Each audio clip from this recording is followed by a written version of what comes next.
Hey, how you doing? This is Coach Carvel Bailey, and in today's video, we're gonna talk about moving without the ball, right?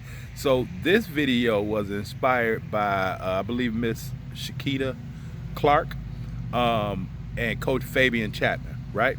So I'm doing some new trainings, right? So I'm in the lab doing some new trainings, and I just asked, right, for some opinions of what is it, and I'll ask you this question too before we get started today. What is it that as a parent, right, even as a coach, that your athlete is struggling with, and you know if they don't get it together soon, it may not be in their best interest, right?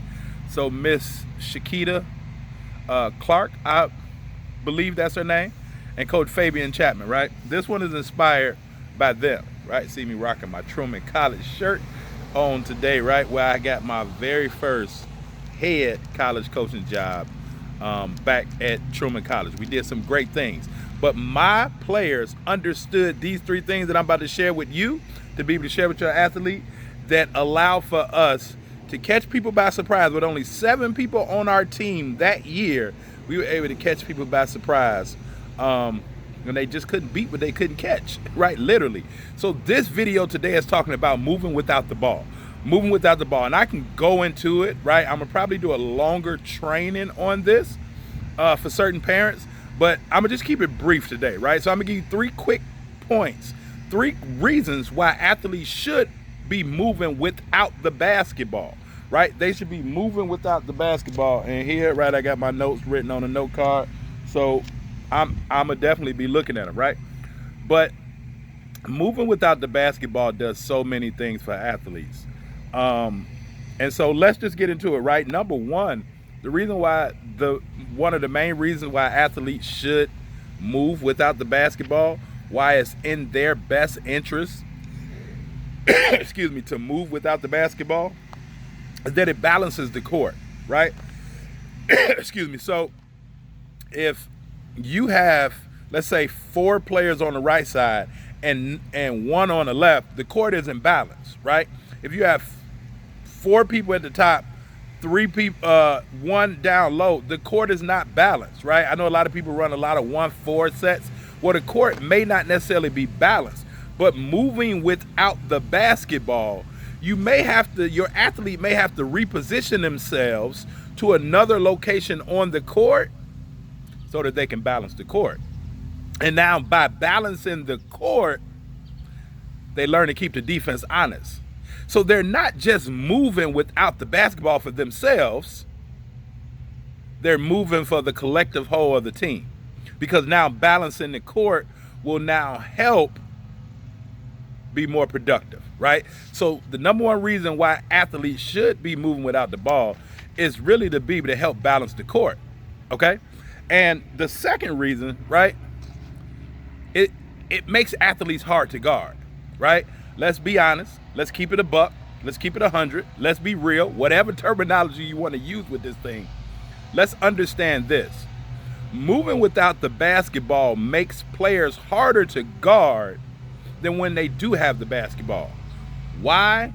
Well, one reason why is because most defenders nowadays, right? Defense is not being taught anymore, right?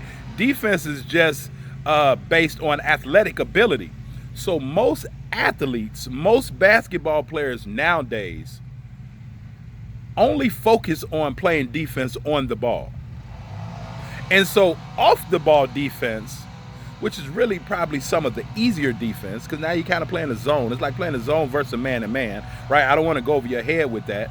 But now playing off the basketball, right, there are more responsibilities, and you have to be a little bit more focused than just focusing on that offensive person in front of you and just keeping them in front of you.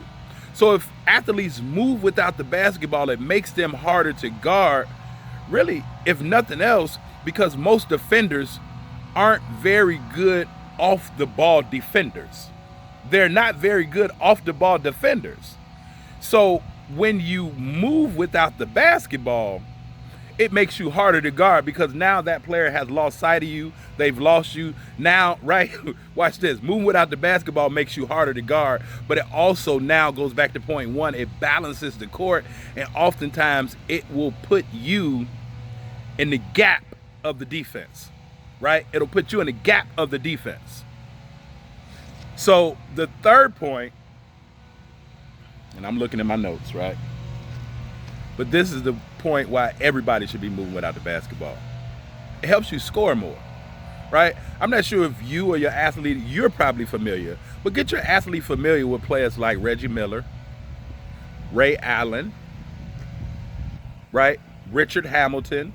Those are the top 3 players that I can say that athletes, basketball players should study about moving without the basketball, because those 3 did it almost better than any others.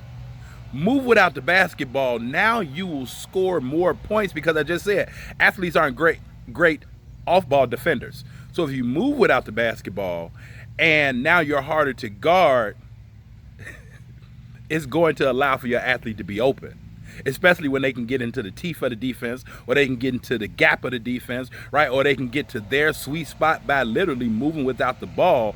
Now when the ball comes to them, a great percentage of that time, they'll probably be open because the defender has lost them. The court is balanced, so they have options and they can see and make a good decision on their options. But if nothing more, they can move in a position to where now they're already ready to score the basketball, right? So if nothing more, those are the 3 reasons why athletes should be moving without the basketball, right? So Ms. Clark, Coach Chapman, those are 3 reasons, right? 1, right? Let me go back to it. Number 1, it balances the court. Number 2, it makes you harder to guard. And number 3, it allows athletes to score more, right? So if athletes want to score more, they have to learn to move without the basketball. And for those reasons, right? Now, listen, if you, right, know or have an idea of those things that's holding your athlete back, right? Just comment down here below, right? Maybe I'll make a video about it. Maybe not. I'm not sure, right? But if you don't know, right, and then you can use this video to be able to go help your athlete produce more and be a better player, ultimately helping them get recruited.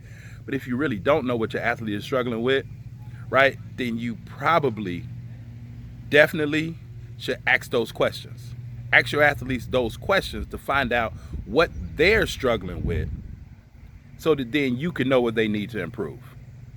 All right, so I hope that this video helped you all. Listen, again, my name is Coach Carvel Bailey, right? And I'm the owner and operator of Hoops Mastery University. If your athlete, right, is struggling, if your athlete is struggling, right, mentally and or physically, trying to put it all together, and you as a parent just don't really know exactly how to help them or know the process, right, you can start by going check out my free case study video, right? And that's at BeTheRightRecruit.com. BeTheRightRecruit.com. There's where I'm gonna give you, right, like really like 3 things from a coach's perspective, right, that we look for when we're recruiting athletes, right? 3 things that athletes should do also, right, to be able to help put them in a better position to be recruited. All right, so if you haven't had a chance to check out that free case study video, go check it out at BeTheRightRecruit.com. And if you would like for my team and myself to be able to help you and your athlete out with helping them get unstuck, right, get more clarity, and ultimately be more recruitable, then definitely reach out to us. All right, Coach Carvel Bailey, peace.